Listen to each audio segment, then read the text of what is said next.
Okay. Very good morning to one and all. So welcome to VLSI Design. So in the last class, we discussed about propagation delays.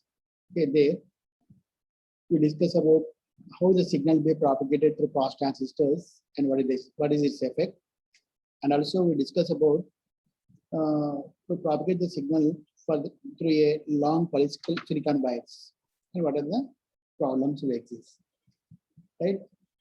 Now, depending upon that, so we are going to concentrate now here wiring capacitance. Okay, so let's go to concentrate on the wiring capacitance. So let us consider. So in the previous class, we discussed about the area capacitance associated with the layers of substrate or different layers of capacitance will exist. There is the layers to substrate and as well as the capacitance that exists between the gate and the channel. Okay, gate and the channel. We discussed about already. We discussed those topics. Now, not only those capacitance, but some other capacitance will also exist that is considered the overall the wiring capacitance. Okay, there are some significant sources of the present in the structure, that is the MOS structures. So that will contribute to overall wiring capacitance. Okay, so among these, we have to consider only three major source of capacitance in this case. The first one is called fringing field capacitance. Okay, what are the fringing field? Right. So second one is interlayer capacitance, and the third one is known as peripheral capacitance. Okay, first one is in the wiring capacitance. We have to consider the different. That is, the first one is the fringing field, and second one is known as interlayer capacitances, and also a peripheral capacitance. Now, first of all, let us go for the fringing field. Now, what is this fringing field? Okay, so this is also known as bending. Edge effect. Okay, the fringing fields are also known as edge effect, because the fringing is basically nothing but the bending of electric flux lines near the edges of the parallel plate. Okay, near the edges of the parallel plate capacitor. Okay, the fringing is the bending the electric flux or electric lines near the edge of the parallel plate. Okay, near the edge of the parallel plate capacitance. So this fringe, and already we discussed, fringing is also known as edge effect. It is also known as edge effect. So normally we can consider that the flux, normally in a capacitor, the parallel plate capacitor, the field lines are uniform. Okay, basically the field lines are uniform, and also they are parallel, uniform and also parallel. But at the edges, the flux lines are not straight. Okay, the flux lines are not straight, so they will bend slightly upward direction depending upon the geometry of the capacitor. Okay, depending upon the geometry. So this condition is known as this is known as, you can consider as fringing fields. Okay, or fringing effect. Okay, so because of this fringing effect, we are having some fringing field. So depending upon this fringing field, some capacitance will exist. Okay, some capacitance will exist, and this is not. You cannot neglect this fringing field capacitance, because this value is approximately equal to the area capacitance of the gate circuit. Okay, it is approximately the area capacitance. So therefore, we have to consider the fringing field capacitance, that is CFF. So we are going to take into account for finding the wiring capacitance. Okay, so for this case, we are having the formula. That remember, no need to derive this equation. Just remember, fringing field capacitance CFF is equals epsilon silicon. There is relative permittivity of the silicon dioxide layer, epsilon SiO2, epsilon naught, and L small l whole bracket pi by natural logarithm of 1 plus 2 d by t into 1 plus square root of, this is the formula. Okay, remember 1 plus 1 by d square root of this one We're having this minus T by 4D. This is the formula for the fringing field capacity. No need to derive. Remember this equation. Where small l is the wire length. Okay, what are the wire we are having that wire length, and T is the thickness of the wire. Okay, T is the thickness of the wire, and this D is the wire to substrate thickness separation. Wire to substrate separation. Okay, so therefore, depending upon that, the total wiring capacitance is equals to, you can write it here. Total wiring capacitance is equals to area capacitance plus fringing field capacitance. Okay, total wiring capacitance is equals to fringing field capacitance plus area capacitance. That is about the fringing field. Remember, okay. So the fringing field is nothing but what is the fringing field? Basically, the fringing is the bending of the electric flux lines near the edge of the parallel plate capacitor. Okay, near the edge of the parallel plate capacitor. Okay, because between the two plates, the fields are basically the field lines will be uniform. But at the edges, what happened, because some reason and depending upon the geometry, so these field lines will be most upward direction depending upon the condition, or sometimes will be downward direction also. Some will be bends at the edge of the plate. So what happened, because of this bending of the field, so some capacitance will be exist. That capacitance is known as, we can call as the fringing field capacitance here. We have to consider that capacitance because it's not, we have to consider it's approximately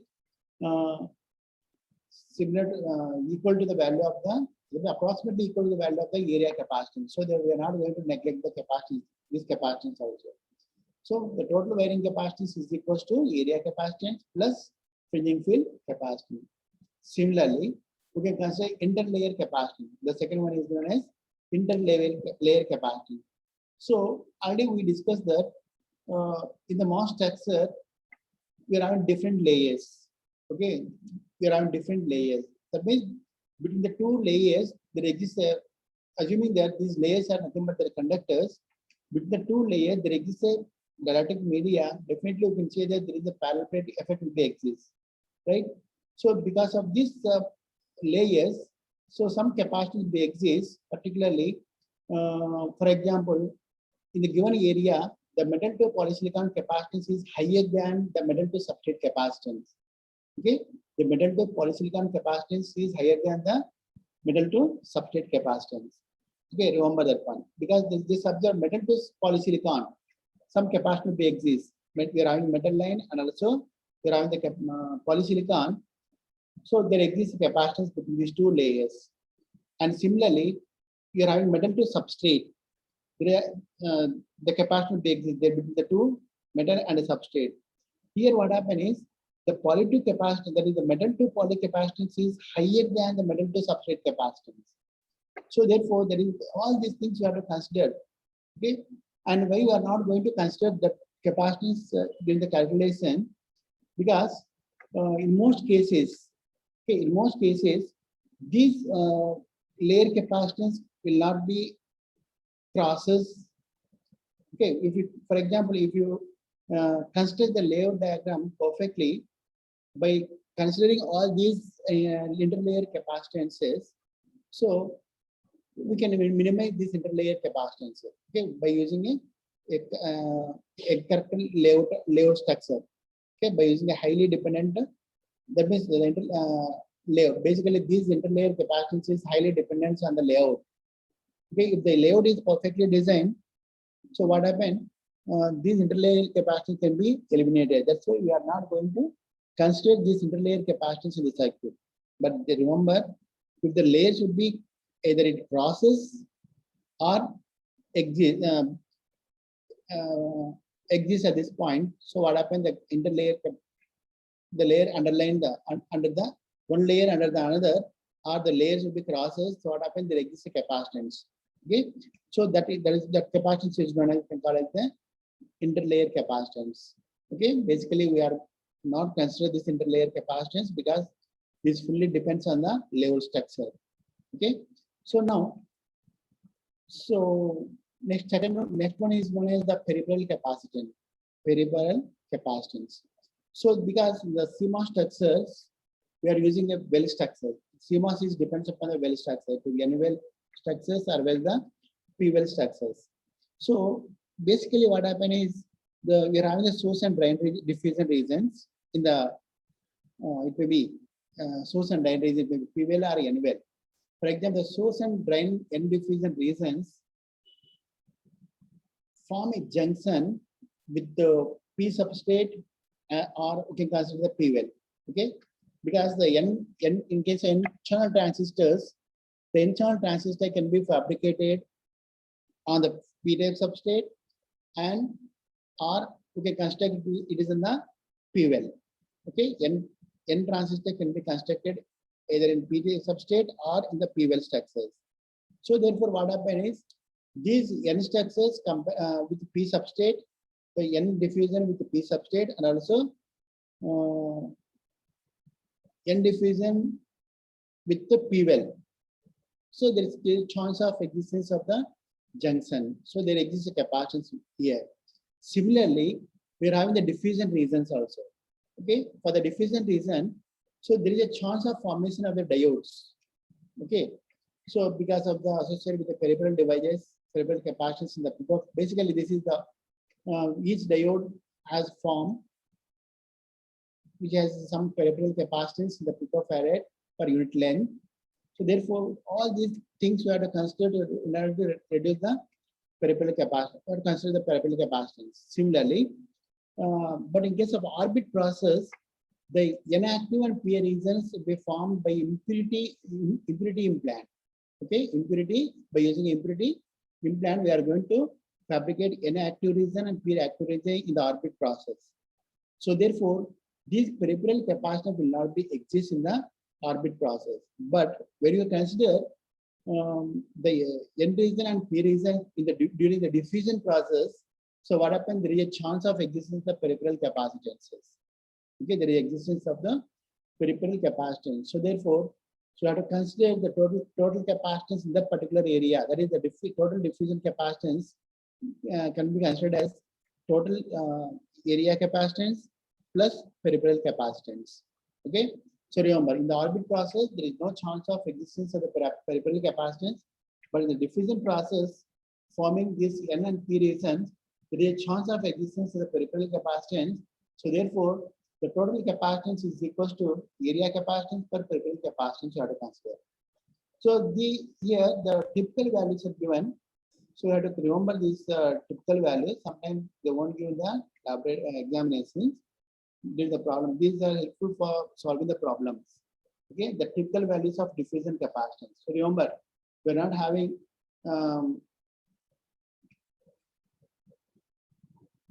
orbit. That means we are not having the orbit capacitance. The orbit technology, we are not having the peripheral capacitance. That is impurity implant. Okay, but only the diffusion implant we are having this peripheral capacitance. So therefore, typical values of the diffusion capacitance, if you consider the diffusion capacitance in different technologies, 5 micrometer technology, 2 micrometer technology, as well as 1.2 micrometer technology, we are having area capacitance. So it is equal to this value 1.0 into the power of -4 picofarad per micrometer square. There is the area capacitance, and this is also in 2 micrometer technology 1.75 into the power of -4 picofarad per square micrometer. 1.2 micrometer technology, you are having 3.75 into the power of -4 picofarad per micrometer square. Similarly, the peripheral capacitance would be 8.0 into the power of -4 picofarad per micrometer in 5 micrometer technology. But in 2 and 1.2 micrometer, because in orbit, these are nothing but orbit technology, so we are not having peripheral capacitance. Only in the diffusion, that is the 5 micrometer technology, the existence of the peripheral capacitance. Okay, so that is about the fringing capacitance and wiring capacitance here. So at the total capacitance now in this case, we are having these are the different capacitances to remember. The next one we can go for the fan in and fan out. Okay, so remember this table. This table is required to find the output capacitance in the structures. Okay, so these are required in the output to find the output capacitance when the different structures are given. Okay, already we discussed in the previous classes how to calculate the area capacitance of the layers. Okay, so the same way, the not only the input capacitance, and whenever you can consider the output capacitance, you have to consider these capacitances. Okay, so next you can go for the fan in and fan out of the fan out characteristics. So what is the meaning of fan in? For any logic circuit, the number of inputs is nothing but the fan in of the logic circuit. Okay, and similarly, what is the fan out? The output of the logic circuit is connected to a number of logic gates or logic circuits. Okay, so that is called fan out. Okay, that is known as, you can consider the fan out. So that means here you have to consider the delay associated with this fan in and fan out. Okay, in all these three technologies, in the different type of technologies here. Now here we are assuming 0.5 micrometer technology, 0.7 micrometer technology, and 0.35 micrometer technology. What is the delay associated with this fan in and fan out? Okay, so remember, fan in means the number of input to the logic circuit is nothing but, so total number of inputs. The logic circuit, for example, a 2-input NAND gate. Okay, the 2-input NAND gate, you're having number of inputs is 2, so that it's called fan in of the 2-input NAND gate. Similarly, the output of this 2-input NAND gate is connected to 4 gates, 4 other gates or other circuit. So then the fan out is nothing but we can call it the 4 here. Okay, so that is called 4. So depending upon that, we are having some delay will be exist in this case. Okay, now just observe here, we are having these are the different technologies we are using.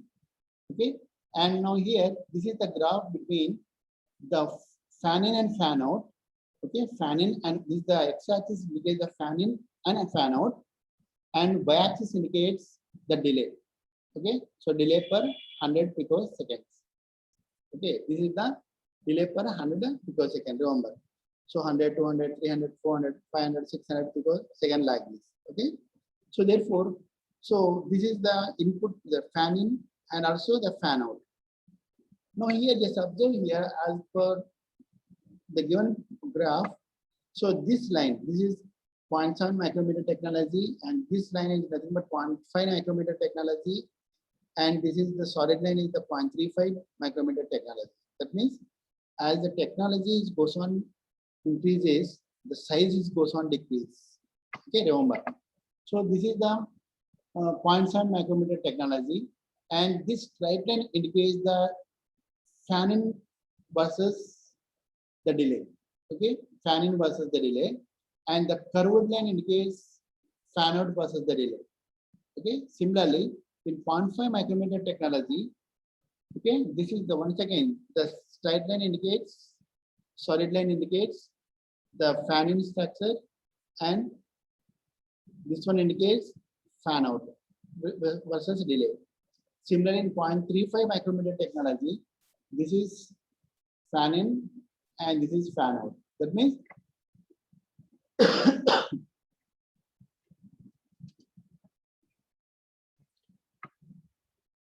here the fan in curve, that is the fan in curve means these are the fan in curve. Okay, this is the fan in curve, straight line in this case, linear scale you are having. So this indicates that it is a linear behavior that indicates the number of inputs for the gate is increase the number of increasing delay. Okay, the number of inputs increases, what happens? The gate, there is delay is also increases here. Okay, just observe all the fan in gates in all the technologies. Okay, here what happened? As the number of inputs is increases, assume that this is the fan in.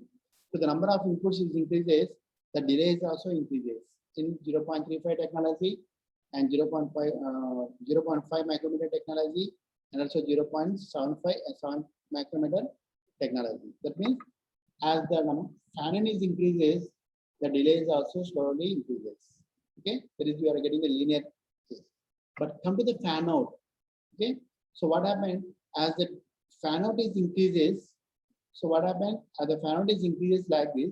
So what happened? Initially we are having the same curve, but after that, so as the fan out is increases, we get an exponential curve for all the technologies. Okay, see the case.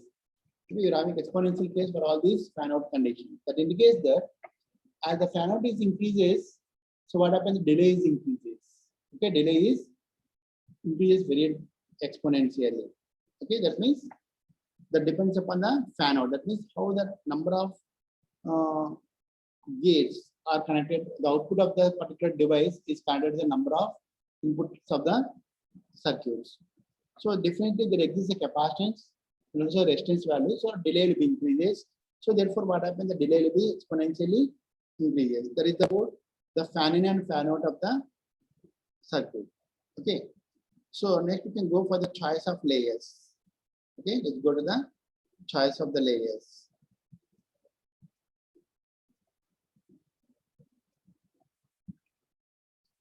Okay, choice of layers. So here we are having different layers we are having, and which layer will be used for which what purpose.